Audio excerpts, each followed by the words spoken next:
O alto escalão de Jujutsu, pra surpresa de ninguém, é um lixo. Mas bem, resumo com comentários do episódio 47, o último episódio da segunda temporada de Jujutsu Kaisen. Perfeito. Bem, o episódio começa mostrando um fosso gigantesco. Fiquei na dúvida do que seria isso, até pensar no Uzumaki. Esse deve ser o resultado do Uzumaki feito com um espírito de nível especial. É. Pois bem, seguindo em frente, a Yuki começa a falar, ela puxa o assunto da evolução humana. Ela tem dois objetivos com isso, o primeiro é ganhar tempo, uma pessoa chamada Lauri está resgatando os feridos. A Yuki dá a entender que mais pessoas estão junto, supostamente, ela criou uma facção independente, supostamente. Perfeito. E o segundo objetivo é tentar influenciar o gueto. No final do episódio ela diz que chegou cedo, mas que não quis interferir. Ou seja, ela viu provavelmente o gueto sendo agitado pelo Satoru e tentou copiar. No mínimo, foi o que entendi. E outra, a Yuki só prova com isso que, definitivamente, não é de confiança. Não é? Parte da loucura do gueto é culpa dela. Mas enfim, a Yuki segue nesse tema da evolução. Ela acredita que o próximo estágio de evolução humano é a extinção da energia amaldiçoada. Não fica claro se ela acredita que a humanidade passará a ser como o Toji, mas imagino que sim. Será? E com isso dito, o falso finalmente entra no assunto, é só dizer evolução que ele se coça inteiro, principalmente quando uma ideia vai contra a sua. Para o falso, a evolução, o próximo passo é a otimização da energia amaldiçoada. E?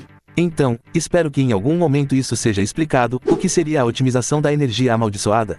Seria algo como o Tengen, uma evolução na direção que o ser se torna algo que não é nem espírito e nem humano. Acredito que sim. A Yuki é mais pró-humanos, a extinção da energia amaldiçoada implica na extinção dos espíritos amaldiçoados. É. Já a otimização da energia amaldiçoada não exclui ninguém. Entre aspas gigantes, favorece todo mundo. Bem, o falso não explica nada e seguiu curioso, já que acreditava que a Yuki tinha abandonado esse caminho após o falecimento do Toji, há 12 anos. E essas informações de tempo são muito importantes, elas mostram o quão relaxados esse pessoal é. É. A mulher levou 12 anos para perceber que a barreira do Tengen era um problema, inclusive, perceber entre aspas. Mas, voltando um pouco, a Yuki aponta uma falha na ideia do falso. Será? Ela explica que no mundo, a existência de xamãs e maldições é extremamente baixa. E aparentemente, não existe uma explicação, porém, ela aponta que para otimizar a energia amaldiçoada, a barreira do Tengen é necessária. Das várias barreiras que o Tengen criou pelo Japão, a principal é a que cerca o país. É. Nesse caso, a otimização da energia amaldiçoada só aconteceria no Japão. A Yuki vê isso como um problema, principalmente, porque se outros países descobrirem, não vão ficar sentados enquanto o Japão se torna uma potência de super-humanos. Foda. E quando ela fala, uma certa potência, é uma indireta, direta para os norte-americanos e o seu fetiche de jogar bomba no país dos outros. Claro que, numa situação dessas, o Japão seria, do dia para a noite, um inimigo público. E esse cenário não é o que a Yuki deseja. E depois disso, fica uma pergunta, se a barreira do Tengen é necessária, isso quer dizer que o Tengen está envolvido no esquema. Foda. Sendo um ser antigo, contemporâneo do Sukuna e falso, não seria estranho ele ser parça dos caras. É. O Tengen ser um inimigo não é tão problemático, já que ele não possui um poder ofensivo forte. Será? Mesmo sendo um especialista que supostamente estudou barreiras por 1000 anos, barreiras não são inquebráveis. Perfeito. Agora, no caso dele não ser um parça, isso quer dizer que o próximo alvo do falso é o Tengen. É foda. Mas enfim, como comentei, o falso não exclui ninguém, ele vê espíritos, não xamãs e xamãs como possibilidade atuais, porém, ele acredita que a humanidade possui mais potencial. Será? Interrompemos a programação normal para solicitar o like. Seja humilde e aperte o like para provar que não é trouxa. Bom, potencial. O falso explica que tudo que fez e vem fazendo é em prol dessa busca. Ele revela que Shozo e os seus irmãos foram um experimento. Bem, ele não diz isso com todas as letras. Mas, quando ele diz que tentou trazer esse novo caminho, quem aparece é o Shozo. Entendeu? Dito isso, ele falhou e como a Yuki, ele levou 1000 anos para entender e planejar um novo experimento que tenha uma taxa maior de sucesso. Ou seja, se você achou a Yuki preguiçosa, o falso está de sacanagem. 1000 anos de planejamento, eu não admito falhas. Bom, e por que o falso falhou? Ele falhou porque tentou controlar os experimentos, a partir do momento que ele consegue controlar o experimento com o seu nível de força, o resultado final, dificilmente vai superar o seu criador. O máximo que essa criação pode alcançar é o nível do seu criador. Perfeito. Aí o falso pensou, vou criar um experimento gigante e quanto mais descontrolado e caótico esse experimento for, maior será a possibilidade do caminho que leva para a próxima evolução surgir. E para isso, o falso montou o experimento. Um experimento que tem certos conflitos, mas é um mega experimento. Antes das perguntas, vem respostas. O falso, que já tinha explicado, um dos efeitos colaterais do uso do Uzumaki, é a extração do feitiço do espírito. E por isso ele usou o Mahito, ele queria extrair o encantamento do Mahito, a transfiguração inerte. Entendeu? Porém, isso leva algum tempo. Pensei que era extraído assim que o Uzumaki era usado, mas a verdade é que a extração leva um tempo. O falso, da mesma forma que a Yuki, estava ganhando tempo com a conversa. Dito isso, o falso ativa o feitiço, a transfiguração inerte golpeia o chão criando um selo gigante e de alguma forma, o selo reflete no céu, como uma aurora boreal. Mas graças aos deuses, a Yuki explica a situação. Esse selo é um efeito visual da ativação de um feitiço de forma remota. Perfeito. O que gera a curiosidade, como o falso pretendia fazer isso antes de conhecer o Mahito. Porque o plano dele estava sendo preparado há no mínimo uns 6 anos, e o Mahito só surgiu há 1 ou no máximo 2 anos. Mas enfim, o falso também explica o que fez. Ele conta que colocou marcas em 2 tipos de pessoas que não são xamãs. O primeiro grupo, são pessoas como o Itadori, pessoas que engoliram um objeto amaldiçoado. Isso é importante, porque fica claro que só xamãs podem ser transformados em objetos amaldiçoados como o Sukuna.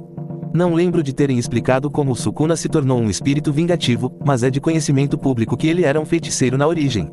Ou seja, só xamãs demonizados e xamãs podem ser transformados em objetos amaldiçoados. Perfeito. E até aí ok. Bom, o segundo lote são pessoas como o Junpei, pessoas que nasceram com feitiços, porém, não possuem cérebros de xamã. Então, o falso usou as marcações que fez como um guia e lançou o feitiço do Mahito em todas as pessoas que ele marcou. O primeiro lote teve o corpo modificado para que se tornem adequados para serem hospedeiros e o segundo lote teve o cérebro alterado para que possam usar feitiços. Então ele desata um nó em uma fina faixa de papel de talismã, enquanto revela que isso libera os selos nos objetos amaldiçoados. Foda. O episódio já tinha dado o spoiler, mas para não ter dúvida, a Tsumiki aparece abrindo os olhos. Ela é uma das que comeu um objeto amaldiçoado. E aí a Tsumiki para mim é um problema. Não consigo imaginar um mundo onde o Satoru não usou os seus olhos para fazer uma avaliação da situação da garota.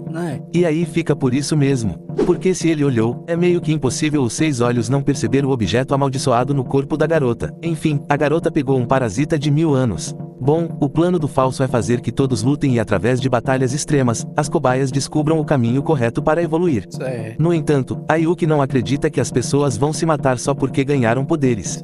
E isso é um fato. No máximo, meia dúzia vai enlouquecer, mas, meia dúzia de 1000, não é nada. Porém, a Yuki também foi burrinha. O falso está construindo esse plano há no mínimo 500 anos, é inadmissível que o plano tenha uma falha tão idiota. E eu acredito que o falso iria revelar todos os segredos, mas, de repente, o gelo que prendia todos os aliados simplesmente evaporou. E isso acontece porque a Uralme que não estava existindo, passou a existir. A mulher foi envenenada pelo sangue do Shoso, e esse veneno finalmente fez efeito. Infelizmente ou não, o efeito é só isso, a Uralme vai tomar um antibiótico, um soro caseiro e vai ficar filé de novo. No entanto, quando todo mundo fica solto, um clima de revanche cresce nos aliados, com exceção do Kusa que já desistiu. Esse cara é tipo o Usopp só que com menos galhofa. Mas, infelizmente para os aliados, o momento de virada não veio. O falso ficou ofendido e fez rapidamente com que lhe devolvessem a atenção. Então ele começou a explicar que seus acordos e pactos não foram só feitos com xamã, nos últimos 1000 anos, ele fez pactos e acordos com muitos espíritos, o que reforça a ideia sobre os objetos amaldiçoados só serem possíveis se a pessoa for de carne e osso, o que, teoricamente, o Sukuna era, mas enfim, sobre os pactos com os espíritos, algo me incomoda. O falso diz que esses pactos foram anulados quando ele assumiu o corpo do Geto. E isso me faz questionar, porque esses espíritos ainda estavam com ele. E nem estou querendo saber onde eles estavam. De qualquer forma, são respostas que não sei se existem. Dito isso, o falso libera uma porrada de espíritos fazendo a bunda de todo mundo trancar. Mais pra frente, é revelado que 10 milhões de espíritos foram soltos, o que, automaticamente, me faz perguntar, como exatamente, meia dúzia de cabeças, extremamente enfraquecida, conseguiram sair com vida depois de serem cercados por 10 milhões de espíritos. Enfim, essa parte você só aceita. E falando sobre aceitar, os espíritos da animação são horríveis. Prefiro a arte do mangá, porém, a forma que a sombra negra se espalha e mostra que o grupo está cercado, eu acho mais interessante. É aquilo, não dá pra ser perfeito. Mas enfim, com a liberação das maldições, o falso finalmente vai embora. Claro, não antes de deixar claro que espera muito do Itadori, afinal de contas, ele faz parte do experimento, ele é um dos que absorveu um objeto amaldiçoado. Perfeito. E, além disso, se ele é irmão do Shoso, o falso também está envolvido no seu nascimento. Mas, essa resposta virá depois. E é com essas dúvidas que o arco de Shibuya chega ao fim. Porém, os acontecimentos do arco influenciam o país inteiro. Na sequência vemos o pouco de notícias que chegam para a população civil, vemos políticos tentando organizar e evitar mais problemas. Porém, é daquele jeito. Das várias preocupações e formas de solucionar o problema que são apresentadas, uma que me chama a atenção é o fato da existência dos espíritos ser ocultada da população. Não consigo entender o porquê isso começou. Mas enfim, um dos planos de contingência é revelar a existência de espíritos enquanto fazem as pessoas acreditarem que só existem espíritos em Tóquio. Dessa forma, a energia negativa será direcionada para Tóquio e assim, forçará os espíritos a nascerem só em Tóquio. Como espíritos fracos não conseguem sair do local em que nasceram, isso vai manter as regiões em volta seguras. Porém, o fato de espíritos não ser de conhecimento público, fez com que algumas pessoas se colocassem em risco. Repórteres se tornaram vítimas de Shibuya, e moradores que não responderam à evacuação também. Eventualmente, quem estava em Tóquio ficou isolado do resto do mundo, sobrevivendo através da própria sorte. E é uma dessas pessoas que passamos a acompanhar. Uma garota, uma criança que invade um supermercado buscando comida e água. A sorte dela é que isso é uma ficção. No mundo real, teria um batalhão inteiro protegendo o mercadinho e o máximo que ela iria conseguir é gás de pimenta e bala de borracha.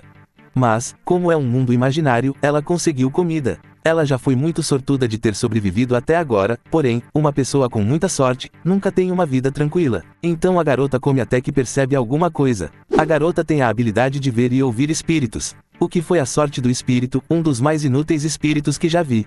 Essa coisa tem um rabo, tipo o peixe-lanterna, que tem uma antena com luz para atrair as presas. Esse espírito faz o mesmo, a ponta da cauda tem a forma humana. Mas, por exemplo, se a garota não consegue ver o espírito, ele iria fazer o quê?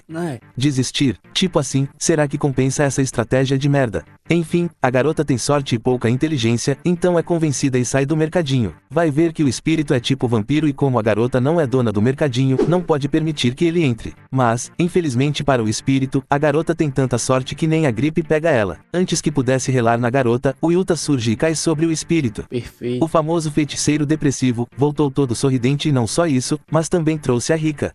O que deveria ser impossível. Mas tem mais coisas intrigantes, o Yuta está estranho. Descobrimos que o Yuta está tentando convencer o alto escalão a colocá-lo como executor do Itadori. O alto escalão não confia no Yuta, mas o pivete manda fazer um pacto se for necessário. Mostrando uma determinação absurda, afinal de contas, o alto escalão tomou decisões que na teoria o Yuta não deveria concordar, mas o pivete parece estar ignorando elas.